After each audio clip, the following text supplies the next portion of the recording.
Tiki, you're on mute. Okay. All right. Good morning, good day, good afternoon, depending where you are joining us from. Absolute pleasure to have you with us today as we look at the Gender Equality Partnerships Showcase and Dissemination. One of the things that I thought about in preparing for today's session was a quote by Nelson Mandela that says that unless we're all equal, equality doesn't exist. And for me, looking at the programs that are underway, it's so wonderful to see those milestones that are being made and the progress that is being made in achieving gender equality. My name is Nziki Mkize. I am the founder of Mentor, which is a global mentorship network supporting female social entrepreneurs. So making sure that there is gender equality and gender impact investing is a big thing for me. So I'm really excited to be part of the program today and to be hosting you as we go through our afternoon looking at some of the highlights from the programs that have been run by the British Council in supporting gender equality. Now, the program that we are gathered here for today has been running for 3 years in Africa, but the past 2 years in Sub-Saharan Africa. And in total, we have 14 projects, but today we'll be showcasing 6 projects, 2 of whom have completed or coming to the end of their program, and 4 of which have recently received their grants. And I really look forward to hearing from each of our program partners and them outlining the work that they are doing, as well as some of the key focus areas. I just want to say to our guests joining us online and also in our group, I can see you all behind the scenes. So if you have any questions, please utilize the Q&A tab, and you can put those questions in there and we will address those throughout. There'll be 2 opportunities for Q&A. We have split our program into 2 aspects of the showcase. So for the first part of our showcase, we will have the 2 projects that are about to round up, and then we'll do a Q&A for those 2 programs. And then at the end, we'll have the other 4 programs, and then we'll do a Q&A after that. So I'd like to invite you to utilize the Q&A function if you have any questions throughout our session this afternoon. And then for those of you who are joining us on social media or who are watching this live stream via YouTube, please feel free to connect with us across social media, specifically on LinkedIn at British Council. We'd like to hear your thoughts. We'd like to hear your comments. And if anything stands out to you, we always like to expand the conversation and invite people into the conversation. So please do utilize the hashtag International Women's Day, IWD, and also hashtag British Council. Welcome to all of our guests. And with the spirit of tomorrow being International Women's Day, I want to say Happy International Women's Day to you. And we're going to go over into our program. I'd like to welcome our first speaker for the day, who's going to provide us with a background on the British Council Gender Equality Partnerships and Grants Scheme. Please welcome to the stage the Regional Director for Higher Education in Sub-Saharan Africa from the British Council, Adetomi Soyinka. Welcome, Adetomi. Thank you very much, Nzike, and good afternoon, everyone. As said, my name is Adetomi Soyinka. I'm the Regional Director for the British Council's Higher Education Program in Sub-Saharan Africa. I would like to welcome you all to this event, which has been designed as a celebration of the achievements of our recently completed Sub-Saharan Africa United Kingdom Gender Equality Partnership projects. In the spirit of International Women's Month, because it's more than a day, we like to think that the whole celebration covers the month of March. We would like to use this opportunity and platform to launch our newly awarded grants for advancing gender equality in higher and further education institutions. A little bit about our work at the British Council. Our work is delivered across 3 key areas in the areas of arts and culture, education, and English language. Through our programs, we work to ensure that young people, mainly aged 18 to 35, are ensuring that they have access to platforms, opportunities, and networks to improve their future outcomes. Our work in higher education specifically, we support the development of collaborations, partnerships, some of which you will hear about today, across North, South, and South-South higher education institutions, and aid the exchange of mobility of academics, scholars, and students. We contribute to the development of a global academic community by providing international networks and platforms to discuss higher education and by promoting innovative research. We support policy and practice in the UK and internationally through our market analysis, research, and intelligence.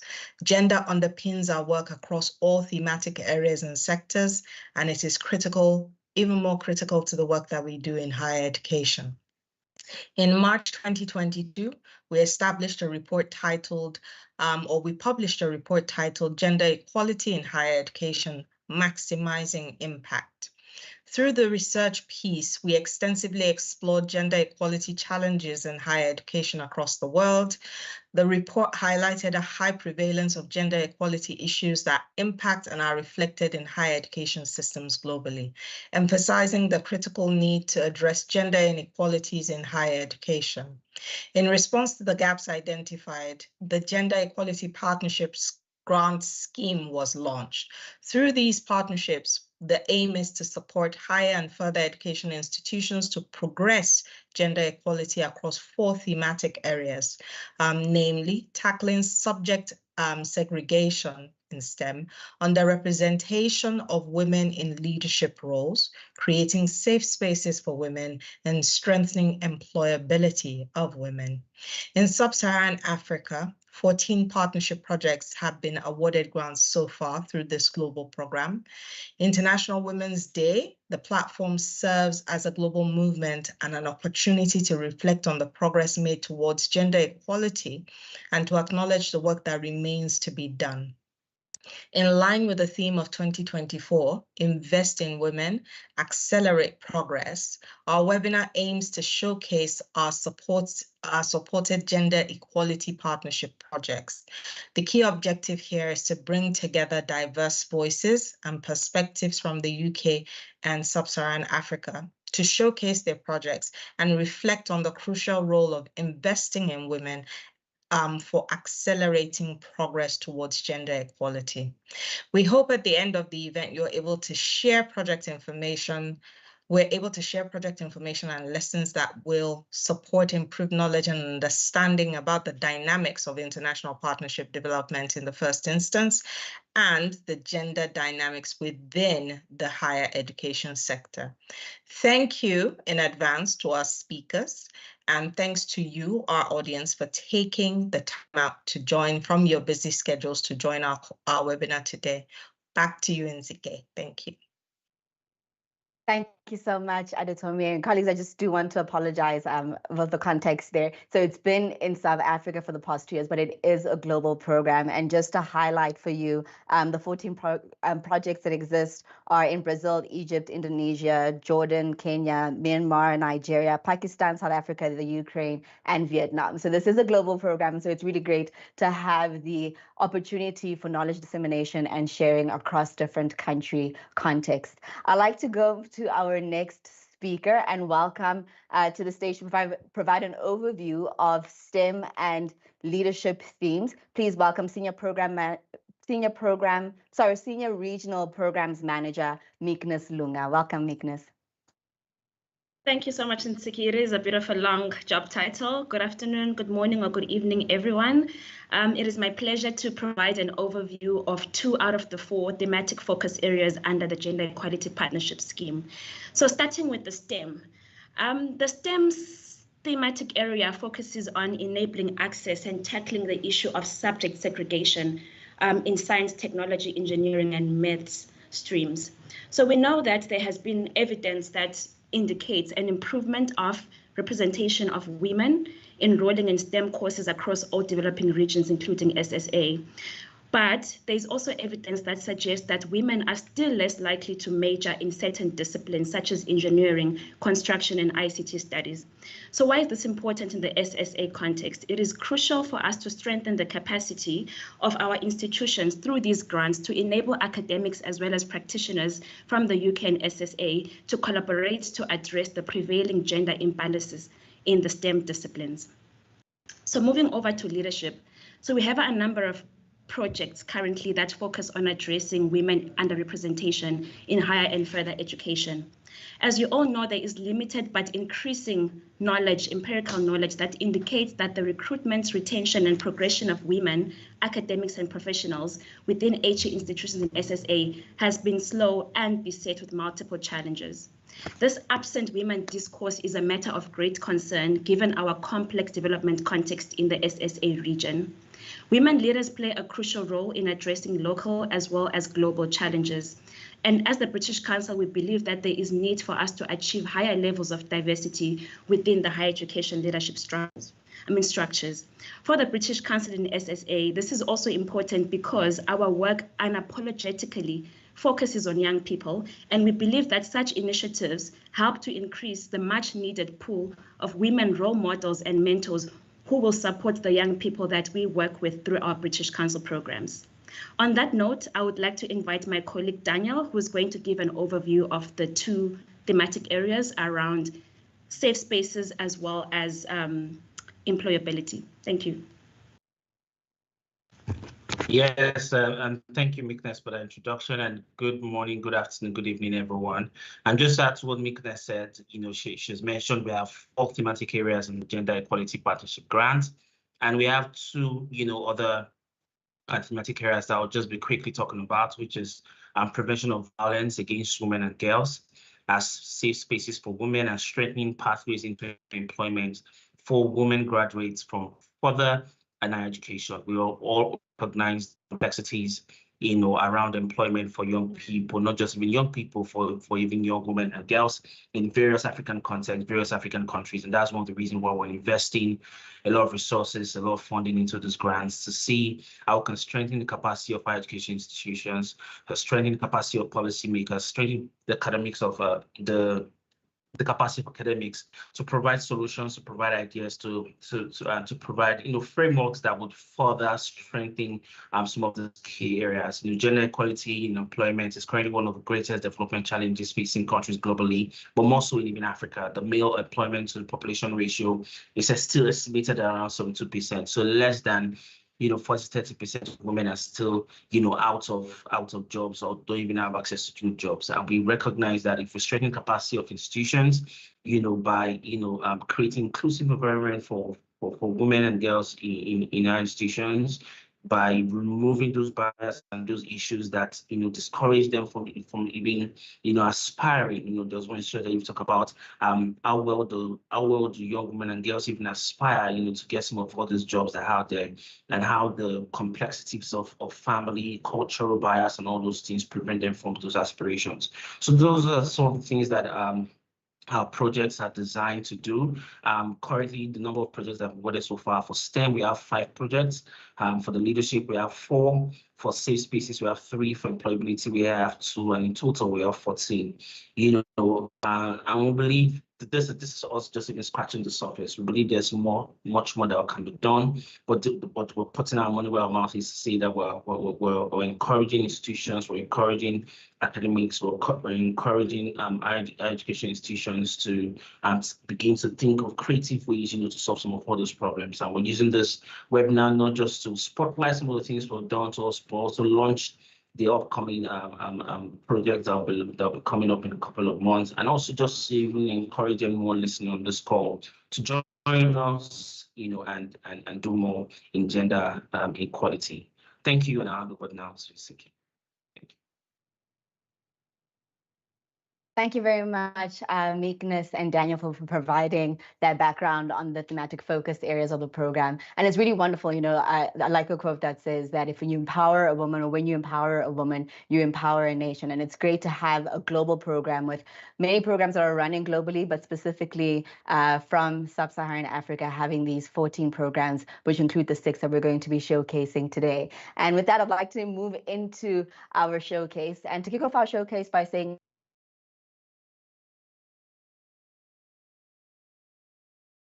all of the work, it's stuff that you measure over a long period of time, but in the short period of time that the two finished projects have started, there's been great impact. And with the ones that are kicking off, you can already see the focus and already begin to envision the outcome of the impact of those programs. So I really want to say to you, congratulations and thank you for answering the call to ensure that there is gender equality and that we can create a world and a future where women have more opportunities and are able to participate in spaces. So I'd like to welcome to our virtual stage our first speaker, who is from Liverpool to Africa, an international knowledge exchange consortium to inform policy change and promote women in science. Now, for our speakers, we asked them all to share with us a little bit around what this program means to them. And the remarks that I got from our first speaker was that this program supported or contributed to the theme of International Women's Day, which is to invest in women and accelerate progress by encouraging knowledge exchanges and research collaborations between higher education institutions in the UK and the African continent. And this offered women wanting to establish new research collaboration within the realm of sport and exercise science, an opportunity to pursue this with the African colleagues. And I'm looking forward to hearing more about that. So welcome to our virtual stage, Professor Paula Wood.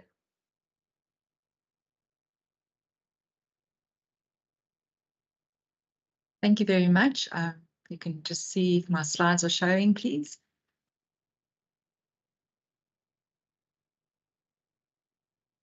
We'll have your slides on shortly, and we'll get them from this side. And then also just to let everybody know, I don't think I mentioned this, that Professor Wood is from the University of Pretoria. There are your slides. We'll just have them go into full screen, and over to you, Professor Wood. Thank you very much. And thank you very much for the opportunity to showcase some of the highlights of our Gender Equality Partnership Project, which really consisted of 6 institutions spanning 3 different countries, namely the UK with representatives from Liverpool John Moores University and Salford University, and 2 African nations, namely Nigeria and South Africa. This was essentially a new partnership between these countries, although the UK project team implemented a similar project in partnership with Brazilian institutions in 2022, and their first iteration of SHAPE was said to be extremely successful. So as the lead for the African institution, I was very excited to have been approached by Dr. Tori Sprung from LJMU in the second half of 2022 to become involved in the project. Both Dr. Sprung and I are in the field of exercise science, and this gave us an initial point of connection. So as far as an ideal partner, I think we couldn't have asked for better. LJMU was an ideal lead UK partner, as they had run a similar project with American counterparts. So they were able to draw from their experiences to facilitate the project. And specifically in the field of exercise science, LJMU is home to the Research Institute for Sport and Exercise Science, also known as RISIS, whose research in sport and exercise science is globally ranked and internationally respected. Additionally, both schools involved in the application from LJMU are current holders of the Athena Swan Bronze Award, and therefore they have undertaken to identify the gender equality challenges they face and also develop an action plan identifying how they will address these issues. So if you could move on to the next slide, please. With regards to the formation of the consortium and the project, it was established by the UK partners, and the aim of the project was really twofold. Firstly, to increase the exchange, basically the knowledge exchange, and then also to explore and possibly establish research collaborations between the higher education institutions in the UK and the African continent. And so on the slide, you can see a nice photo that was taken when we all managed to get together, showcasing the consortium partners included from John Moores, as well as, which is Dr. Tori Sprung and Dr. Kumangra Lebitso and Dr. Diaz. And from the University of Salford is Dr. Diaz came from there. Then we've also got Dr. Akalazu from the University of Port Harcourt in Nigeria, who wasn't able to join us on the trip, but was part of the team. And then we've got Professor Sefotho from the University of Johannesburg, Professor Andrews, as well as Mrs. Malema from the University of the Western Cape. and then myself from the University of Pretoria. So the role of the UK partners really included content development and maintenance of the MST site, which was developed really to facilitate the communication amongst the consortium members, and as well as in preparation and arrangements for the exchange visit for the South African members to the UK. Initially, we had actually planned that there would be a 2-week exchange visit, allowing both partners to travel. However, this was reduced to only 1, and the roles of the SA partners included really time to attend the online SHAPE meetings and exploration of data or links from our own respective institutions and departments. So most of the activities and initiatives were centered around the time of the exchange visit, and some of the barriers which we found were maybe regarding fund allocation, travel documents and schedules resulted in some delays of the exchange visit, which successfully took place in January of this year. Unfortunately, due to some visa issues, our colleague from Nigeria wasn't able to join us on the trip. The week was a wonderful exchange of both research collaboration possibilities and EDI knowledge exchange, and a program of activities was really developed to achieve our objectives, and each of the 5 days had a specific focus theme. So on the first day, we had 9 enlightening 10-minute presentations by various LJMU networks on strategies to operationalize respect, inclusion, diversity, and equity in academia. These included, amongst others, presentations on the LJMU Women's Academic Network, Women in Professional Services Network, and the Women's Professors Network. On top of that, on the next day, we had a Research Institute for Sport and Exercise Science networking event, which consisted of presentations on international partnerships at LJMU, which included research group lightning talks and roundtable discussions, and the international LJMU team, which made up of Julia Wang and Jackie Wright, outlined that international relationships with the African continent is a priority area for LJMU, but it's currently very few they've got very few established links across the continent. So the lightning talks were particularly interesting from a research collaboration perspective, as it gave each of the 9 research groups an opportunity to briefly present their research focus and teams, together with their African partners to do the same. And the event really created a wonderful opportunity for colleagues wanting to establish new research collaborations, with encouragement from early career researchers to attend and to pursue this with their African colleagues. On the third day, we had a conference full-day program with 20-minute presentations by various staff members of the LJMU team, coming together to showcase multiple initiatives and programs aimed at improving respect, inclusivity, diversity, and equity for everyone in academia. Another day was also spent at the University of Salford in Manchester, one day that I particularly enjoyed because it offered us the opportunity to tour their facilities and to also listen to 9 successful Women in Science presentations from leading researchers from the university, again showcasing the importance of women in science. And during the week, we also had the opportunity to tour LJMU's impressive sport and exercise facilities, where we saw numerous students, practitioners, and researchers at work. The program was really designed to showcase some of the innovative EDI practices throughout LJMU that support their students, research community, professional service colleagues, and most of them were able to provide so much information to us. It was extremely well supported with representation from across the institution, including staff network chairs and co-chairs, and the LJMU representatives, including academic and professional service colleagues. The diversity, I think, of the people that engaged in the program and the topics presented generated particularly rich discussion when comparing the diverse political and social landscapes that these colleagues navigate. And so great lessons, I think, were drawn from these interactions, and paramount to which, with many networks that LJMU uses as vehicles to address these equity, recognize and appreciate diversity, as well as creating an inclusive context where everyone feels welcome. So the LJMU networks are guided by principles of reciprocal mentoring, which clearly speak directly to EDI, and the values of equity, diversity, and inclusion and respect resonated well with our Botho Ubuntu principles, which we experienced. So the importance really of the international knowledge exchange and collaboration is that it accelerates progress in science and innovation while promoting gender equality. And by uniting diverse researchers, it fosters innovation through varied perspectives and pooled resources. Collaborated efforts enable larger scale projects and impact outcomes considering regional variations as well. And importantly, partnerships provide opportunities for underrated groups, including women scientists, advancing recognition for their contribution and breaking gender barriers.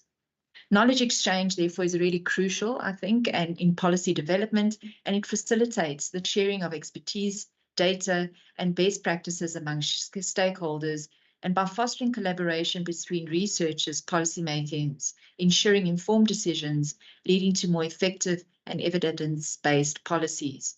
Additionally, it enhances transparency and accountability in policymaking and ultimately contributes to better outcomes, I think.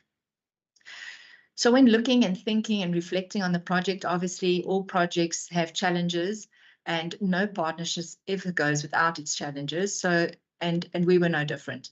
I think academics' diaries are often so full, so finding the time to meet, which suited all consortium partners, proved somewhat challenging at times, although email correspondence helped navigate this. Although MS Teams seems to be a wonderful tool, we are still adapting to use it compared to our UK counterparts, and so we had to sort of upskill those aspects. And traveling documentations and visas proved to be quite challenging as they may take a while to be issued, and quite a lot of red tape is associated with this. So when thinking, where to from here, because we all agreed that we didn't want the project to sort of just end at the end of the week. We wanted future directions, and this included record keeping of any dissemination activity that occurs in our places of work, and to report any activity that is generated from the information that was shared. And as the African delegation, we believe we can contribute to the people and the culture research focus from the Ubuntu principles. We also envision that the Ubuntu principles as the ethic of care, that we can support the EDI framework for health and well-being and expanding areas of research between the institutions in these areas. There are also possibilities for co-supervising students across our universities from interdisciplinary perspectives, as well as serving as internal or international external examiners across the institutions. So all in all, it was extremely, it was a real privilege to be part of this project. It was a wonderful opportunity to engage with such a diverse group of individuals, and it led to tremendous growth. So if anyone is interested in hearing more about the project or wants further information, my contact details are on the slide, as well as the UK leads, Dr. Tori Sprung, who I think is really the expert in this area. Thank you very much for the opportunity.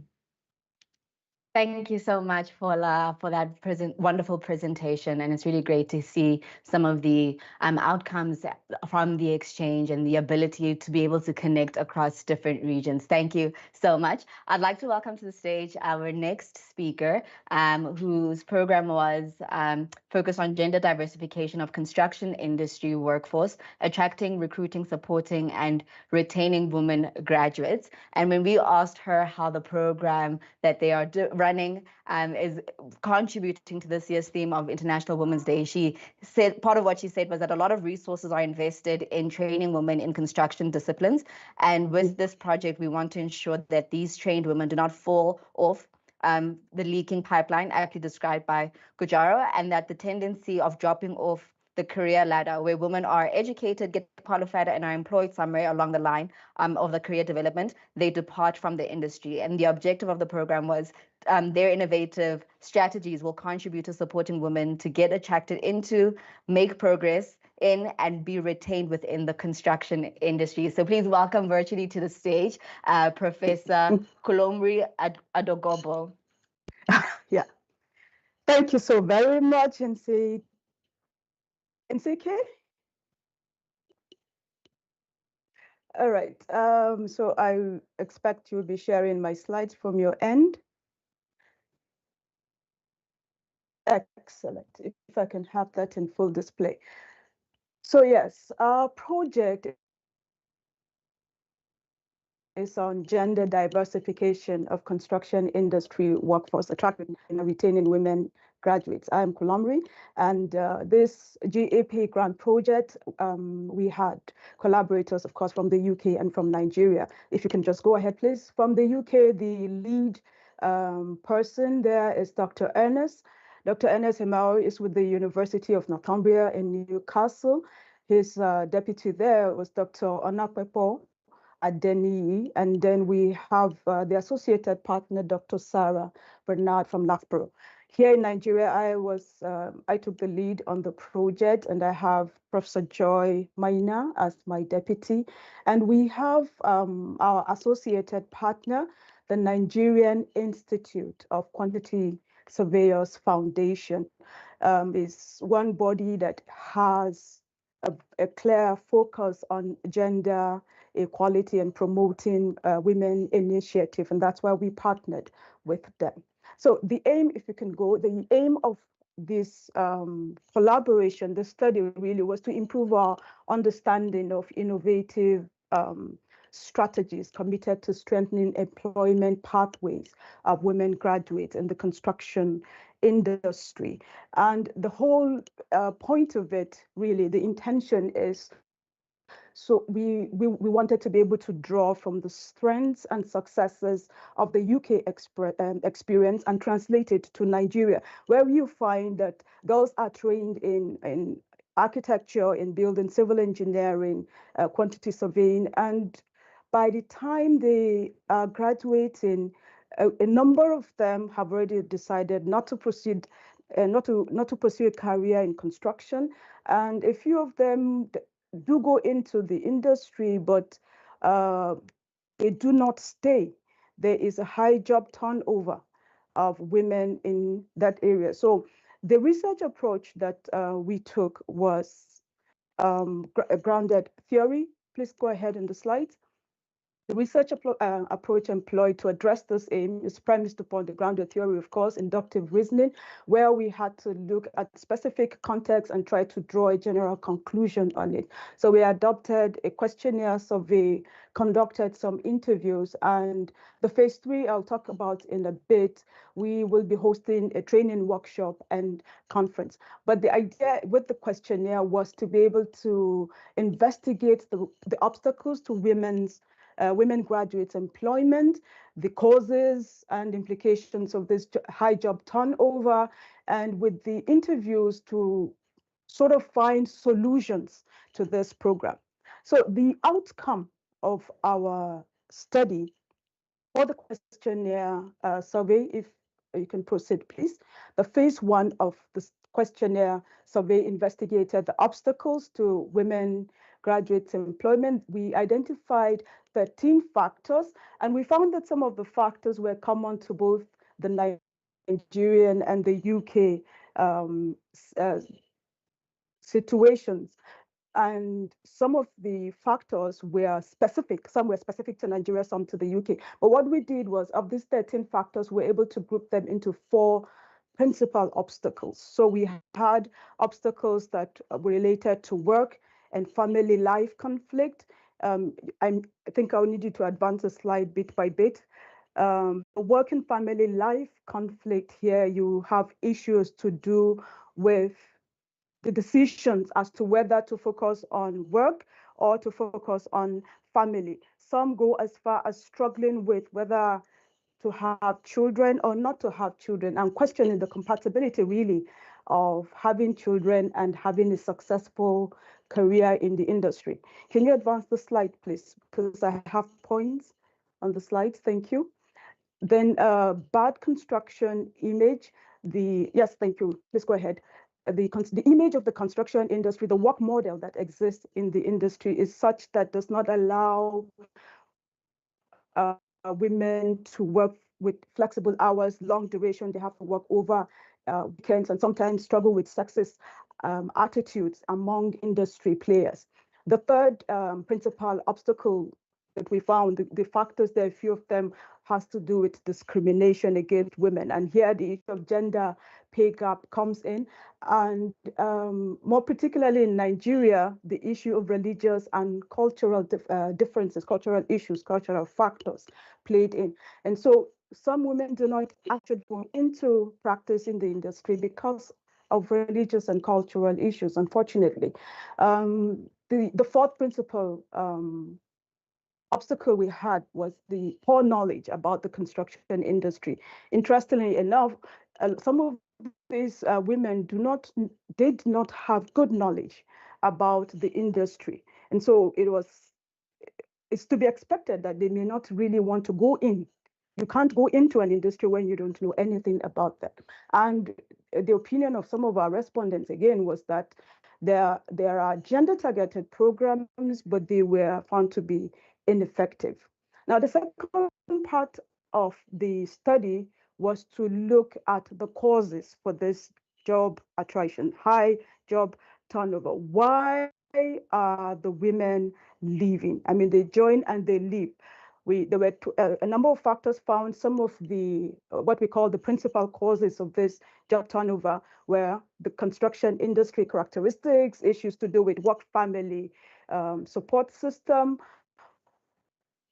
poor career fulfillment, competing industries where women thought, oh, it's better to work in some other industry.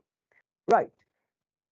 And so having looked at the obstacles to women graduates going into the construction industry, and having looked at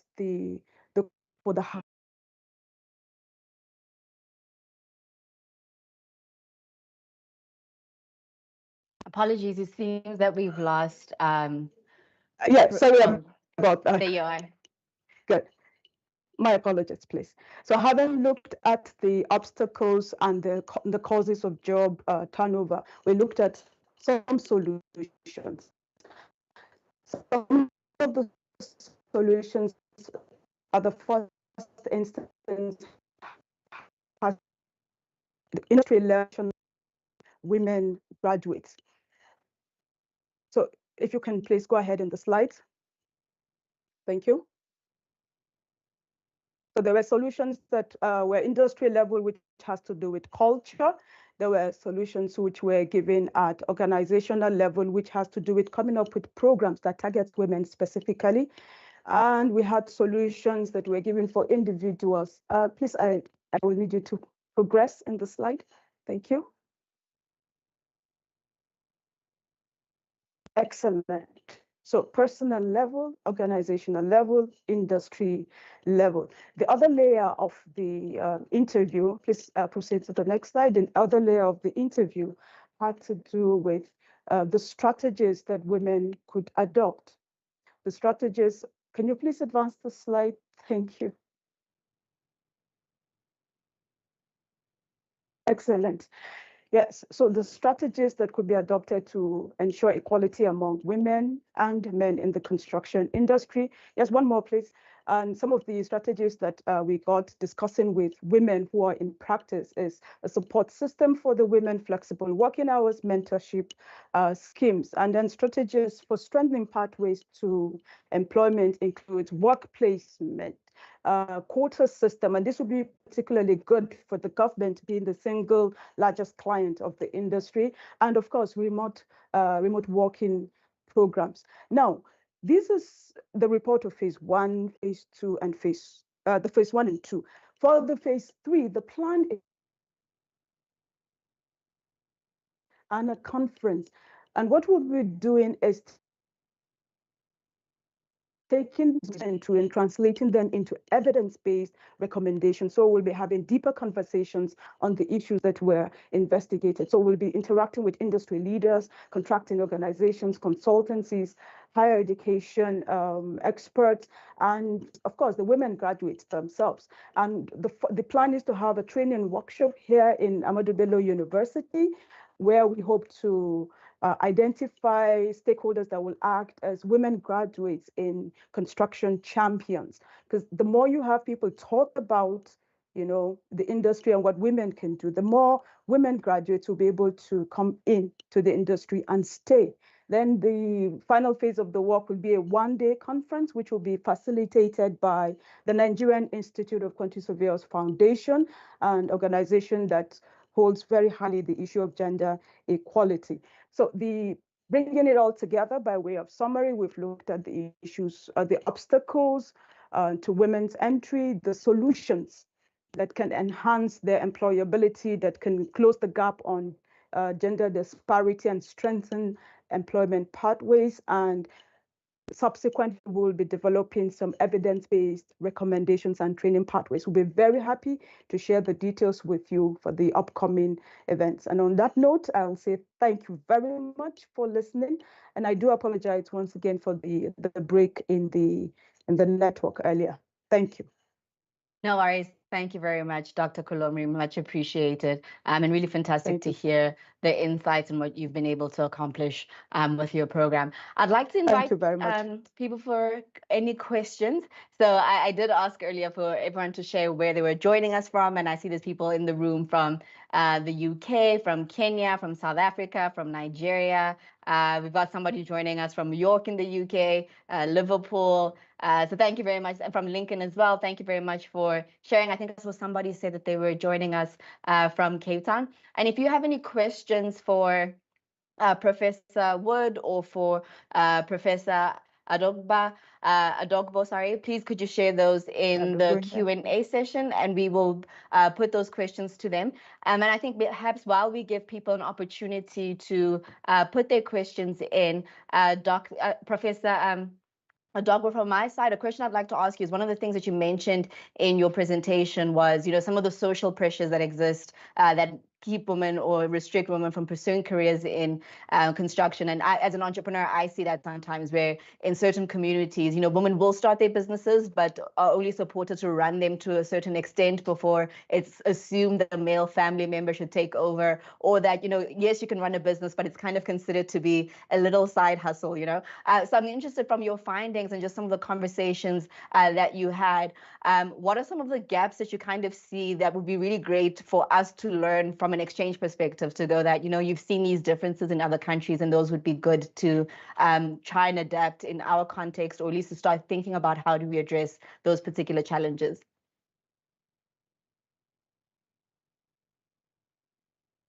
You're just muted.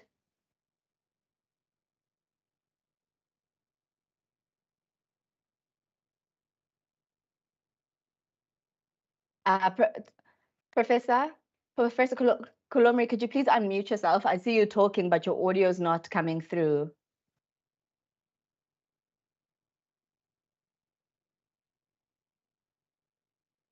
I'm not sure if she's able to hear me or not. Professor Adogbo? Prof. Adogbo, you are on mute. Kindly unmute yourself, please. We can't hear you. I'll try ping her in the chat, but I don't think she's able to hear us. Perhaps it might be her headset. Can you just unmute yourself, please? Yes.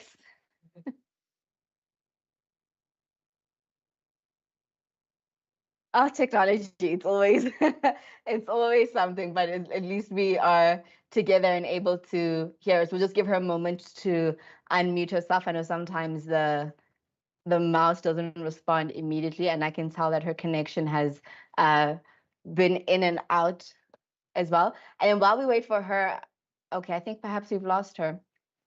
And then Professor Wood, if you're still with us, just a question on my side for you is to say, okay, it's Professor Wood. Is some of the learnings that you have seen across the different institutions that you were working with throughout this program, and places where we should start investigating to go, this is how we expand learnings that we perhaps aren't currently thinking about, that perhaps stood out in the time that you were running this program? I think they've got a lot of support from government initiatives. So there's very structured government, like the NEITA SWAN awards, that they sort of guide institutions to achieve these targets. So it motivates them to do that. I think that would be something that would motivate institutions to do more good work to ensure gender equality. I found that there were numerous of these types of awards, and it's something that I was unaware that we have in our country yet. So I think it's something that possibly could be explored further. Fantastic. Thank you for sharing that. And I have seen that in some places as well. And I think having that element of being able to celebrate the work that is happening does have an incentive for people to, one, bring attention to the issues, and two, to encourage and motivate people to do something about it. I see Professor Adogbo is back with us. Prof, are you able to unmute yourself?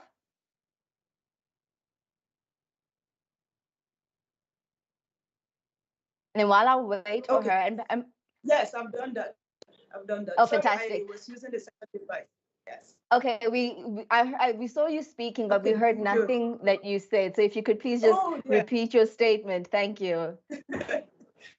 And just, I was just trying to make the point about the importance of discussing and engaging with women who have lived experiences.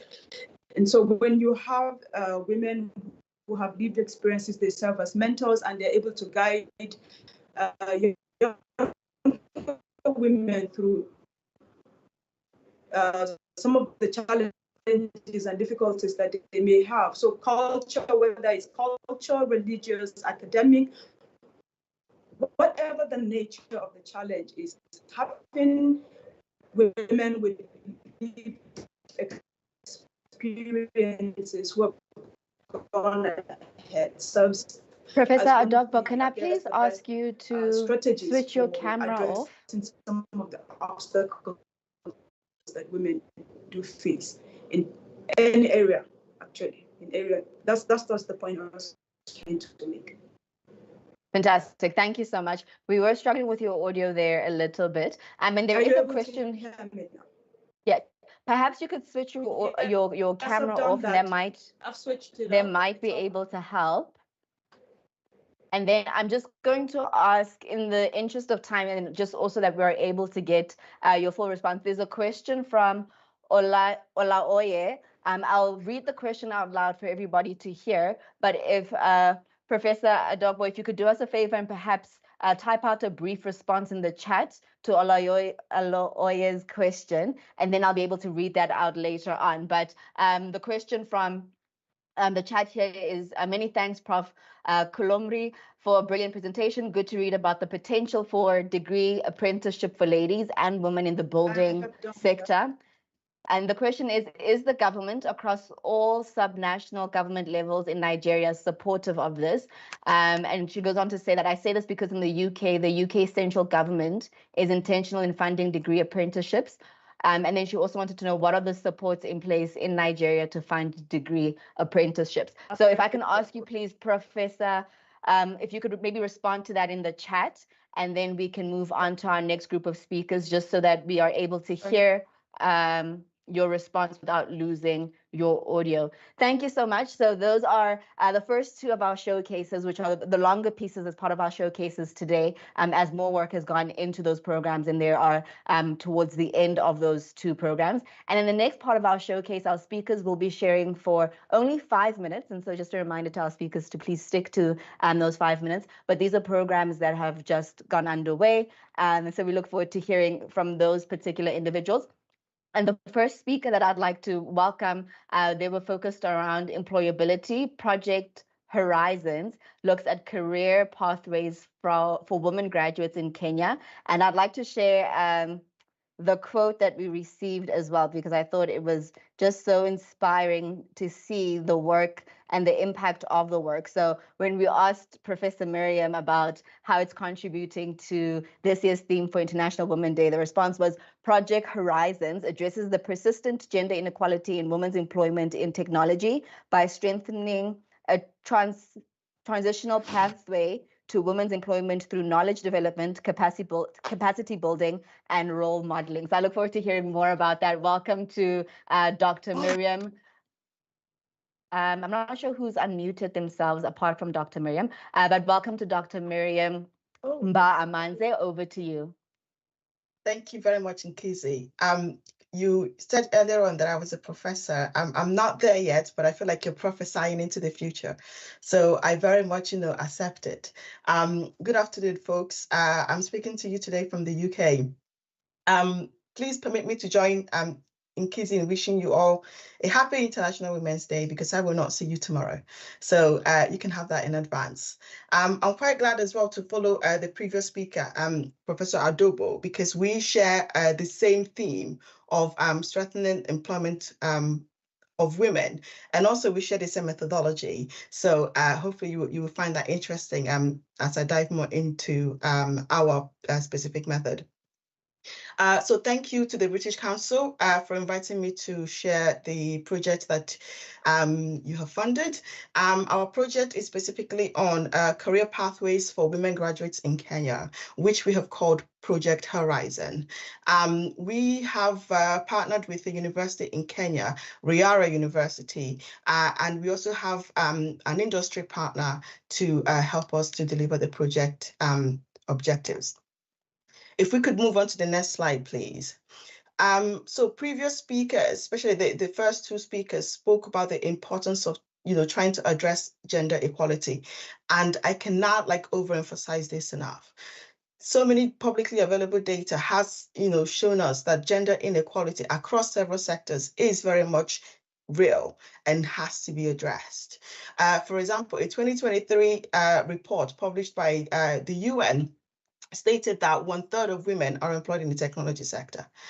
And if we look at that a little bit more in our country of, the country that we're looking at being Kenya, we can see that there is a significant gender inequality in the technology sector. The data shows us that there are currently 30% females employed in the technology sector, in the ICT sector, when compared to almost 70% of men. Now, if this doesn't scream, let's do something about this, I don't know what will. And because of that, we want to contribute partly to the solution of trying to address this gender inequality, specifically in the technology sector. But I do need to emphasize that gender equality does exist in other sectors, as we have seen from the previous speaker, which focused solely on the construction sector.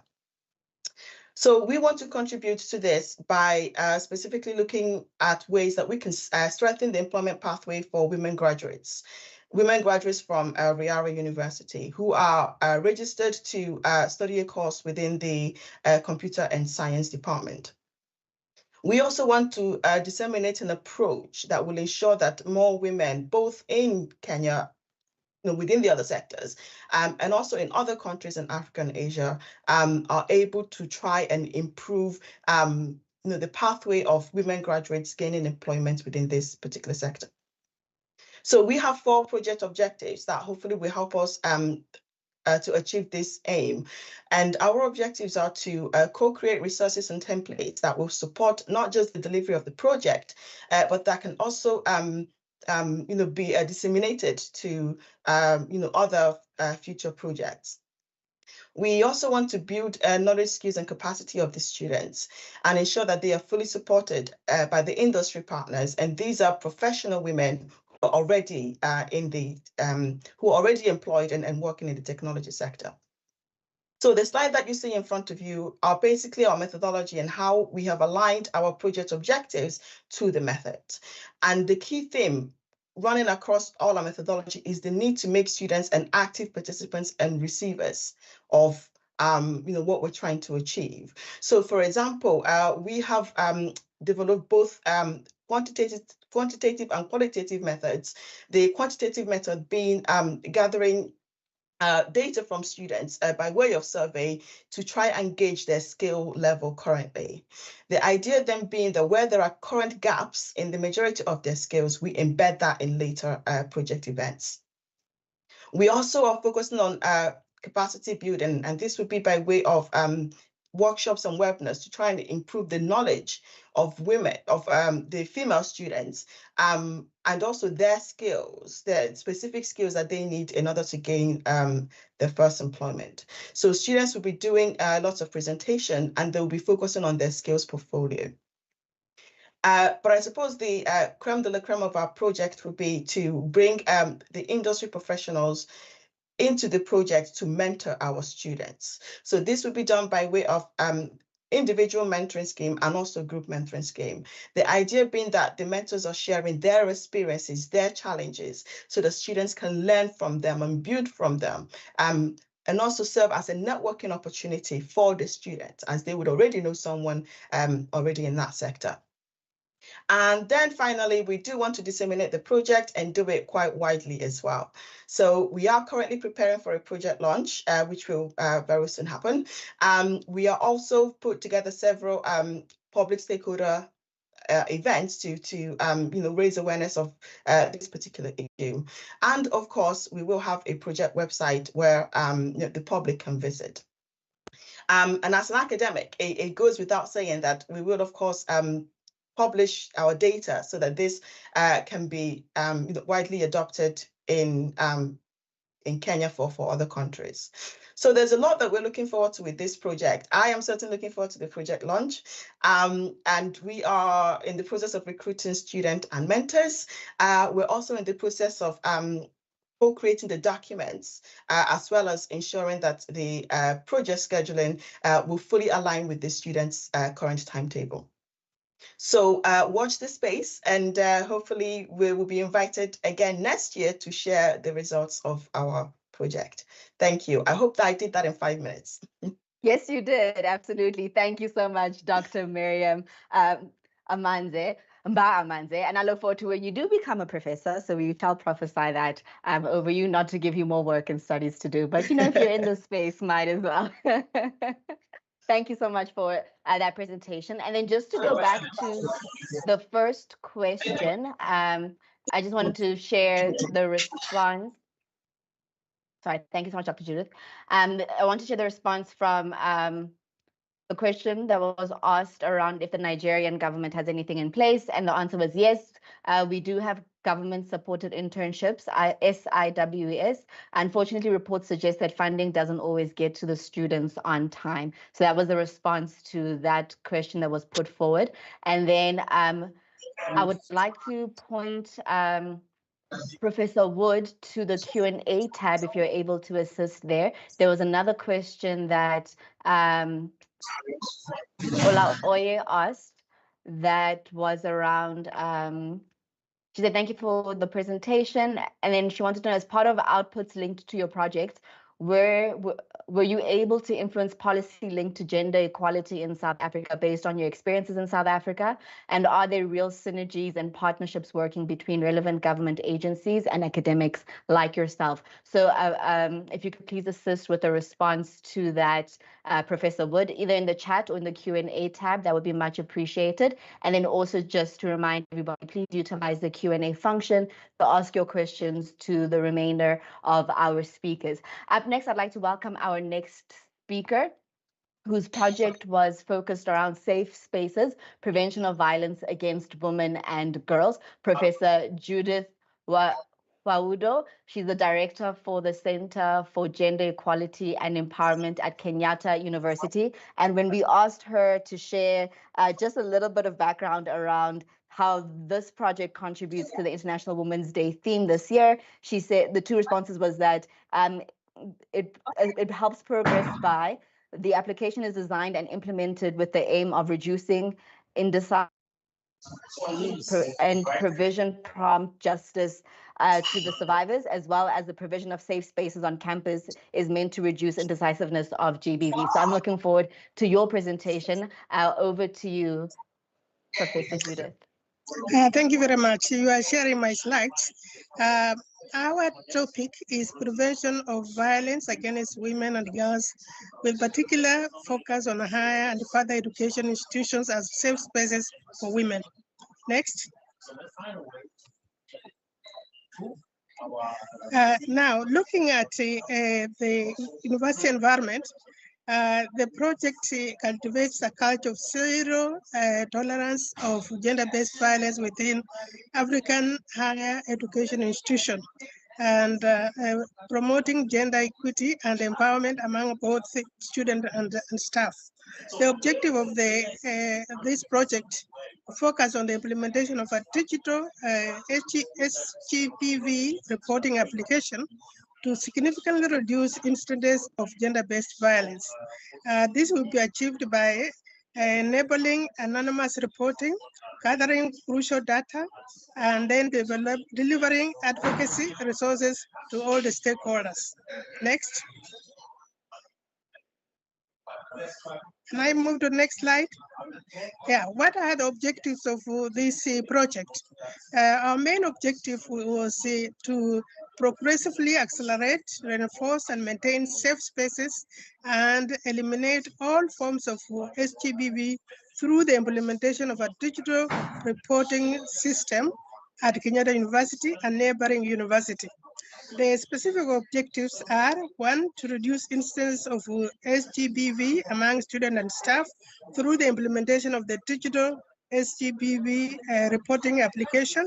Number two, to strengthen safety and security measures for Kenyatta University community, especially female students and female staff, by creating safe spaces with the aim of preventing occurrence of SGBV. Can you go up? I can't see the slides very well.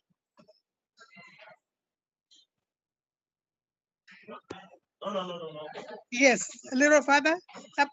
Of course, we also need to sensitize the university community on the SGBV application through a series of awareness training, seminars and workshops. And this one we are going to do starting with the student leaders, university management, and the other groups.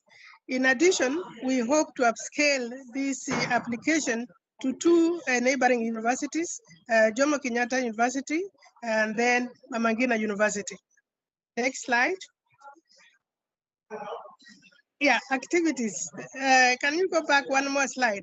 I didn't say the activities. Yes. So to achieve this objective, the center activities will include the following. One, we need to do piloting of the SGBV mobile application to different audiences at the university. Number two, we want to work with university management to create safe spaces in university campuses. And we need also to sensitize the university community to SGBV application through a series of seminars. So basically, we have an application. We want to use it because normally students don't report. Even staff don't report cases of SGBV. But we feel with this application, they will be able to report.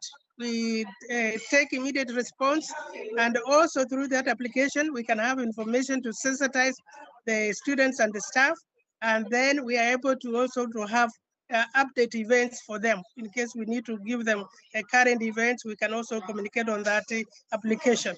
So basically, that's what we hope to do. It's a new innovation, and we hope by piloting, we can be able now to implement it throughout Kenyatta University and the neighboring universities. That's all I had to speak about. Thank you.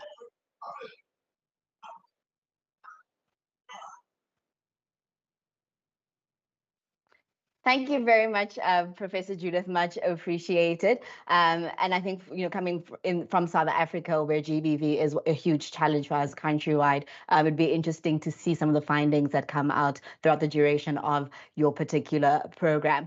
I would also like to say for Professor Judith and for our other speakers as well, just to give you a little bit of notice, at the end of our session today, we're going to be taking a group picture. So if I can just ask you, when we get to our last speaker, which is Professor Windapo, please just be ready somewhere where the light is to your face and you are comfortable with your background. We'll ask you to switch on your camera so we can take a group picture just to celebrate this moment. Thank you so much. I'd like to now welcome to the stage our next speaker, and then also just to let everybody know, if you do have any questions, please put those in the Q&A box, and I will then put those to our speakers at the end. Our next speaker is from a program that was focused on leadership promoting gender-inclusive language to advance the representation of women in leadership. And the quote shared on how their program is contributing to this year's theme was that empowering women to attain quality leadership positions in higher education, as well as bridging the gap and enhancing inclusion of women in decision-making in higher education institutions. I'm looking forward to this presentation. Please welcome to our virtual stage, Professor Evelyn Yusuf.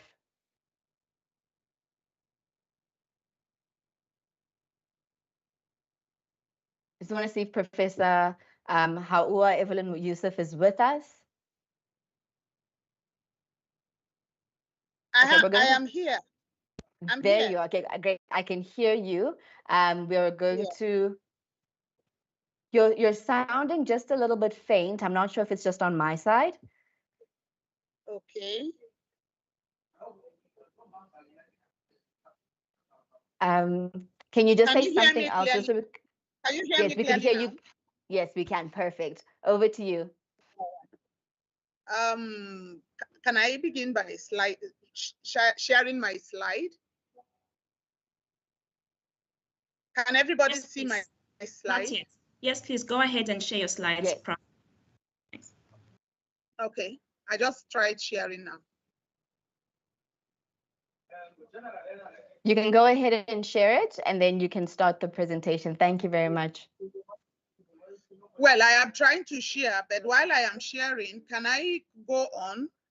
Our project is about leadership, promoting gender inclusive language to advance the representation of women in leadership. We are working in collaboration with the York City University, and we are looking at the fact that gender equality has been a fundamental value that that society should strive to achieve, and ensuring equal opportunity for women in leadership is very crucial step towards achieving this goal. One significant way to foster inclusivity and challenge gender bias is through the use of gender inclusive languages. In this presentation, we will explore the benefits of gender inclusive language, discuss its impact on women representation in leadership, and provide practical suggestions.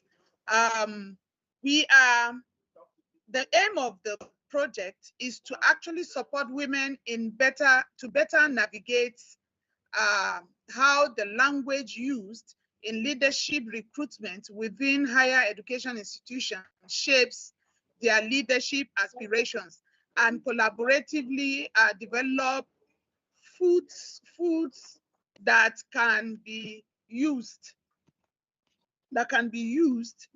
to promote gender inclusive language that improves the representation of women in higher education institution leadership.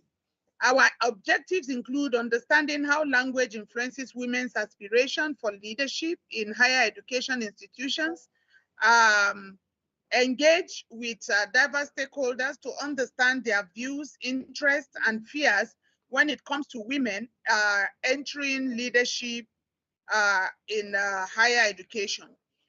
We are going to be working with stakeholders to collectively develop tools for promoting women in higher education leadership.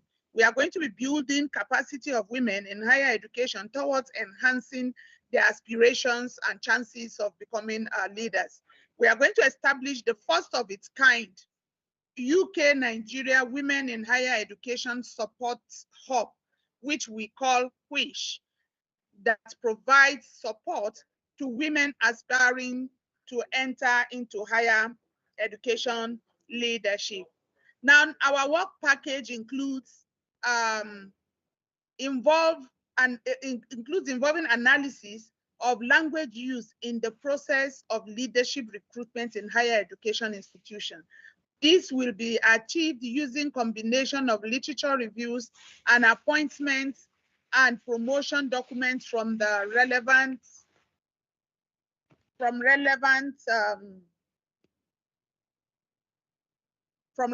higher institutions and interviews. We are also, the work the work package 2 is collaborative design of tools to promote gender equality in higher education leadership. This will be achieved by engagement with representatives of diverse groups, e.g. Local communities, traditional institutions, academics, government departments, and some NGOs.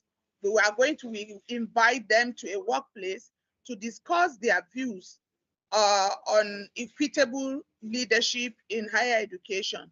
A second workshop will communicate project updates, findings, and draft outputs, and elicit feedback.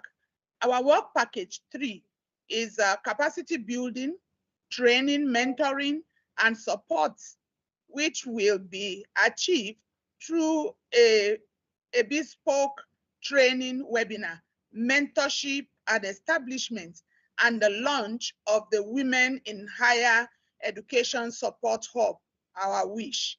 The WISH will provide a continuous support for women beyond the life of this particular project. Overall, Work Plan 3 is a key component of the long-term strategy to address gender inequality in higher education institutions in northern Nigeria and perhaps the world at large. So what I've done is to quickly run through our objectives and also the work package that we have as to how we are going to be able to enhance inclusivity in the language used for recruitment of women leaders in higher education institutions. Remember, we are not working only in universities. That's why we use higher education institutions. We're going to be looking at the polytechnic, the colleges of education around Kaduna State. Our initial focus is basically on northern Nigeria. We hope that in the future, perhaps after this is successful, we'll be able to extend this project beyond northern Nigeria. Thank you. Thank you very much for sharing that with us, Professor Yusuf. Much appreciated. And we also wish you all the best with your project. And then finally, we're going to go into our last speaker for today. I feel like the showcase has gone by so quickly and the project objectives are all very interesting. And I really look forward to seeing the work that will come from this. Just to say to everybody, please do share your questions in the Q&A tab. And then colleagues, I'd like to actually let you know that we would like to take a group picture of everybody who's with us today. So our final speaker will also be speaking for 5 minutes. So you have 5 minutes to get camera ready if you are perhaps joining us in your PJs or wherever it is. But please do be ready to put your camera on, as we would like to take a group picture with everybody just to celebrate this moment. And then we'd like to take a group picture with just our speakers as well to celebrate this moment. So going into our last speaker for today's showcase, their project is focused on STEM, inclusion, diversity, equality, and accessibility, advancing gender balance in the South African construction industry. And the quote that we received when we were asking how their program is looking at advancing the International Women's Day theme was that it does so by examining the pre-existing gender disparities in the South African construction industry and offering strategies to develop a more gender inclusive workplace. And the proposed strategies will showcase how educational providers and construction organizations can inculcate gender responsive practices in the construction industry towards improving gender inclusivity, setting examples for other industries, and accelerating progress towards gender equality. So thank you very much. Please welcome to our virtual stage, Professor Abimbola Windapo. Thank you so much, Nsiki, for that warm introduction. I want to ask, do you see my presentation? Is it projected? Yes, I can. Okay, thank you so much. And I also want to thank the British Council for the opportunity to make this presentation of our Gender Equality Partnership Project titled STEM, Inclusion, Diversity, Equality, and Accessibility, Advancing Gender Balance in the South African Construction Industry. This project is undertaken in collaboration with collaborators from the University of Plymouth, Dr. Timothy Oladirin and Joao Alecanstro, from the United Kingdom. So as introduction, our background research studies have shown the following: that there's existing gender disparity in the workplace generally, and this was taken from a World Economic Forum report in 2021, and then it shows that there's a very wide gender gap in Sub-Saharan Africa compared to Western Europe. And this is a concern because women comprise a significant portion of the population. We also found out that the construction industry is heavily male-dominated. Only 13% of people employed in SA construction industry, for instance, are women. And this creates additional barriers for women in terms of mentorship and advancement. And also construction companies tend to attract, recruit, and only select men. And we also found that the retention rate of women in the construction industry is very low, and which indicates that there are certain challenges that women are facing in staying and advancing in the construction industry. So the background and purpose of this project is that there's a lack of inclusion, diversity and equality and accessibility of women in the construction industry to be able to stay there and be retained there. So getting women into the industry is a problem, and even keeping them there when the few that get there is also a problem. And there's also a knowledge gap. How do we translate qualifications into employment and employment into retention? So that knowledge gap is not clearly understood, and it's something we call the leaky pipeline concept. And we find that despite numerous efforts, including legislation to increase the proportion of women in the construction industry, there have been few noticeable changes in the industry. Therefore, this IDEA SA project, which we call the IDEA SA project, aims to tackle gender inequality in the construction industry by collecting and analyzing relevant data to better understand the phenomenon of this lack of generations to transform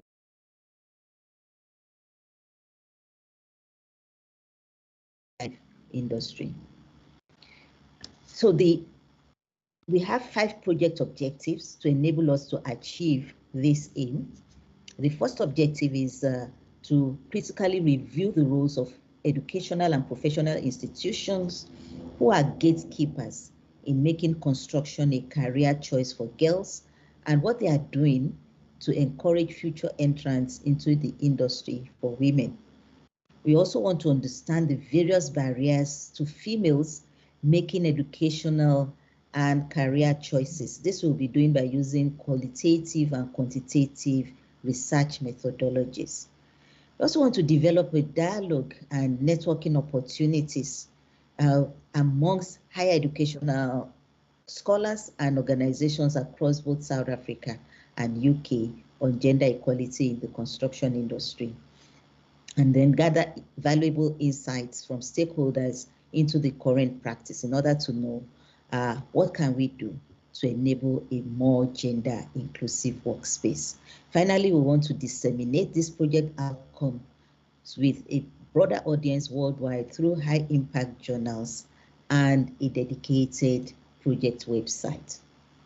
So in conclusion, we've highlighted in our project the lack of female representation, the low retention rate in the industry, and the lack of career advancement opportunities for females in the construction industry. And because of this, the IDEA SA project aims to tackle this gender inequality in the construction industry through collecting and analyzing relevant data to better understand the phenomenon of gender disparity, and also to disseminate our findings in order to find solutions. So the project's expected outcomes will include capacity building, developing a best practice report and standards, creating a dedicated platform, and also disseminating the research findings widely.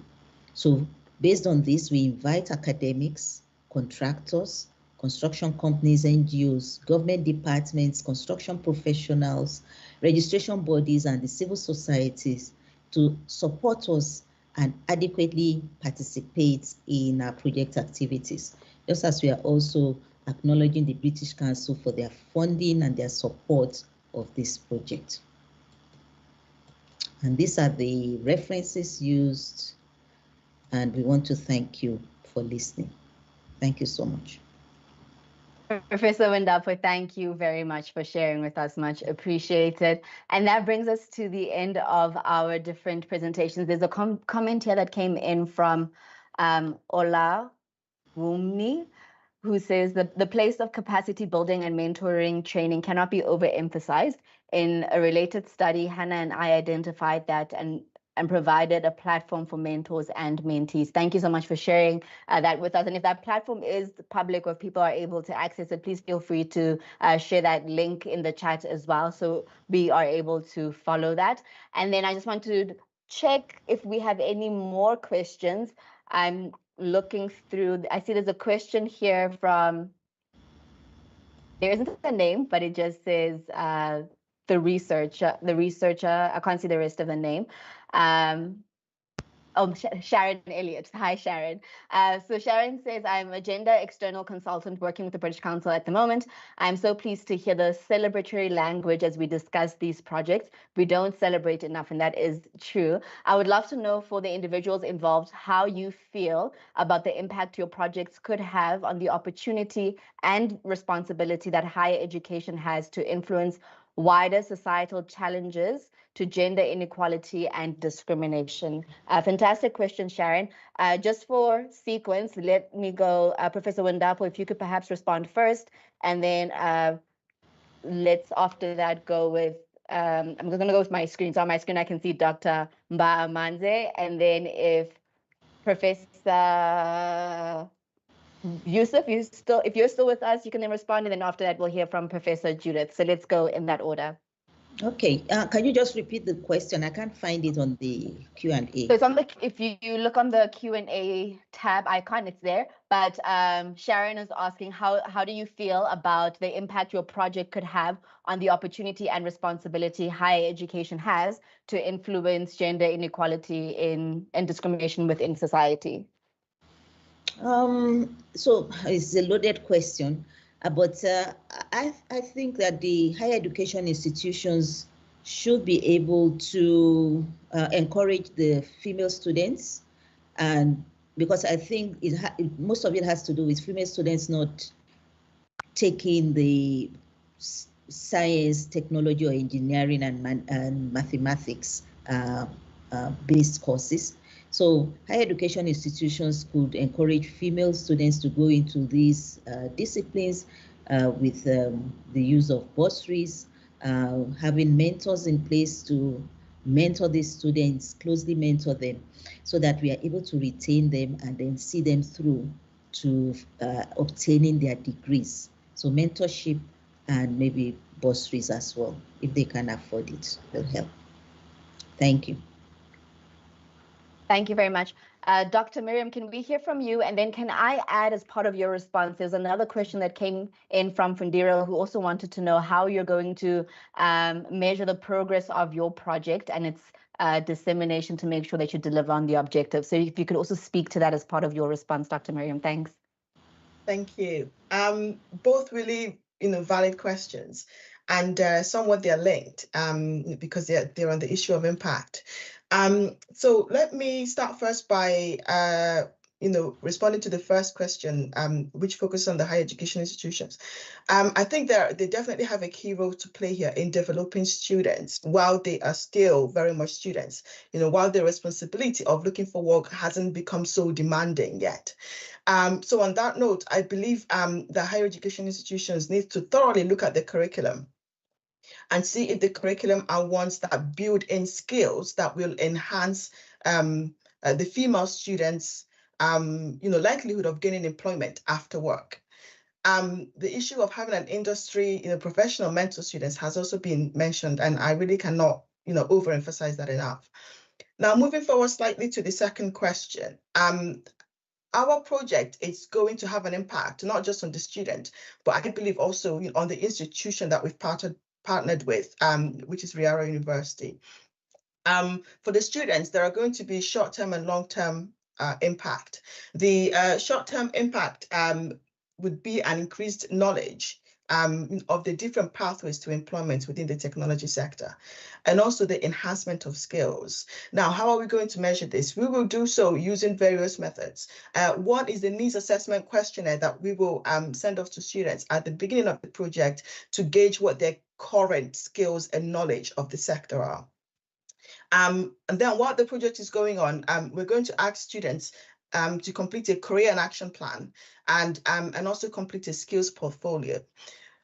And at the end, we're going to collect feedback from the students on how they have found the project. So through these kind of different methods, we'll be able to see how students' knowledge and skills have developed from the inception of the project up until the end. So that's sort of our short-term impact. But a longer-term impact, of course, would be for the students to continue that mentorship and relationship that the project is going to start. Yeah, so continue that, not just once they gain entry into the profession, but perhaps throughout their career stage. And the second long-term impact really would be for the students simply to gain employment, within the sector to get there. So this we will measure outside of this particular project by keeping in touch with the students after they graduate. And then for the institution, the data that we are going to collect will also feed into the institution and enable them to look at the curriculum, because those skills that the students have said to us we are lacking here for the particular cohort that we are focusing on, could potentially apply to the next cohort of women students that are recruited in the institution. So if they can infuse that in the curriculum, we ensure that there's sustainability, not just for the current participants, but also for future female students.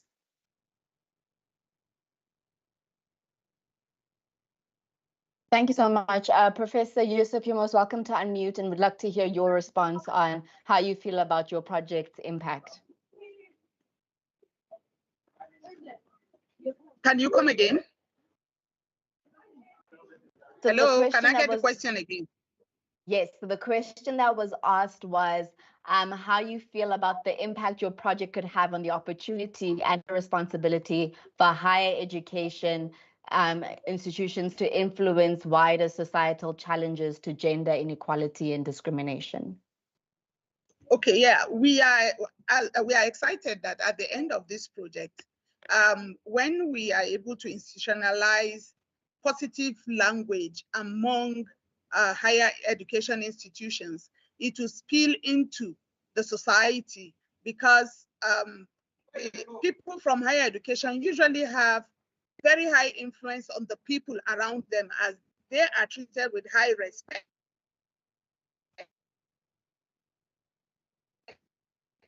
So we benefit from it at the end of the study, because at the end of our project, because we will have been able to create a gender inclusive instrument that could be used.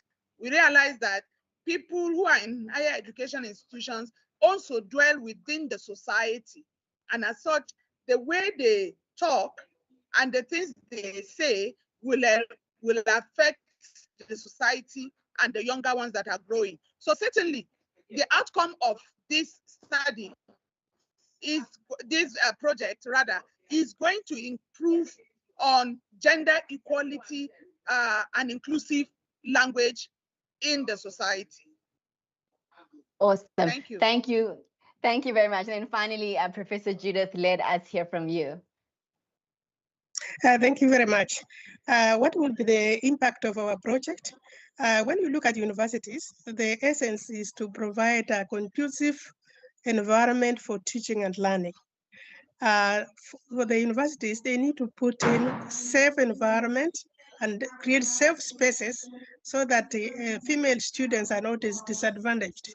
Yeah, for example, when it comes like supervision, postgraduate supervision, yeah, there have been cases of reported, GPV among those environment. So we are just trying to ask the university to create open systems so that the students don't fear or are not afraid to even walk certain places because universities has not taken care of that. So basically it's the university's responsibility, and we hope by doing this project, we should be able to enhance safe spaces, accelerate, access to several parts, learning parts, including libraries, hostels, free of charge. And of course, through the reporting application, we are likely to accelerate justice for the victim in case there is a rape case or a reported case. And again, this application is supposed also to give information to empower both genders so that they prevent these instances of GPV within campuses. So the university in all will benefit. It will be a safer space. It will be competitive because students want to go where there is a safe space and the environment is conducive for learning and teaching. Thank you. Over to you. Thank you so much for that. And really, Sharon, thank you so much for that question and just what it was allowed us to look into, because I think that element of knowing what we can achieve at a time becomes our North Star. When, things become challenging or we've been in it for a long time, it's always good to remember why it is that we started. So thank you so much to everybody for our questions. We've come to the end of our program. There is a question again from Shandira. We don't have time to get a response from it, but while I do the wrap up, I'll ask the specific speaker for that one to respond to you in the chats. But the question from Shandira was to the speaker that addressed construction earlier. What mitigations are in place to encourage and ensure that women embrace the construction industry without giving up due to the inevitable traditional or social barriers? So that's the question there from Fundira. Can I please just ask that you put the response in the chat section so that we're able to read it there? And then I've just seen on the chat, there's also a question. Oh, no, I found it. Okay, cool. Thank you.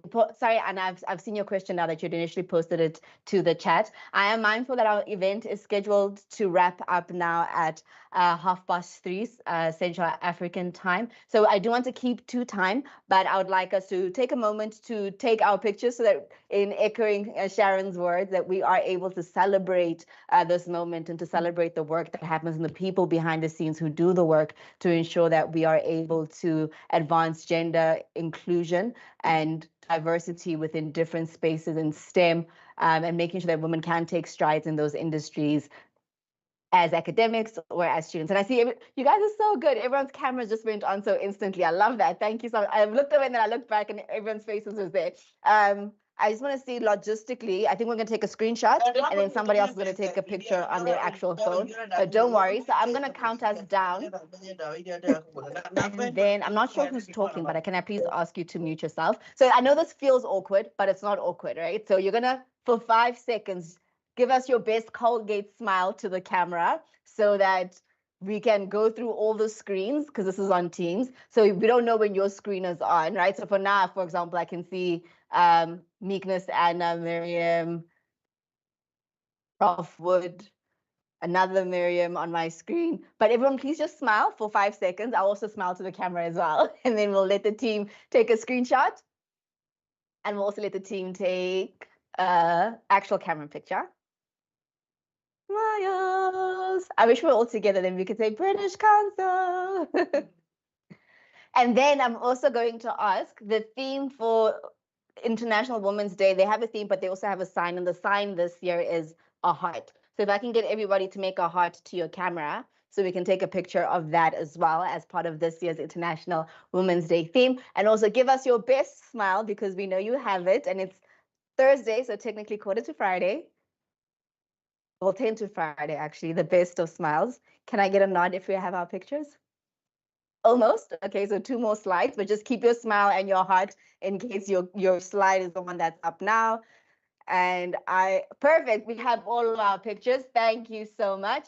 To all of our speakers for today, Professor Windapo, Professor Evelyn Yusuf, Professor Waudo Dr. Mba Amanze, Professor Adgobo, as well as Professor Wood. Thank you so much for your time and sharing with us your programs. We really look forward to seeing the outcome and wish you all the best in the work that you're doing. To all of everyone who joined us today, thank you very much for making the time, and to the British Council supporting such initiatives. We really do appreciate you taking the time to support these initiatives, but also taking the time to spotlight the work that is happening so that we do know what is happening behind the scenes and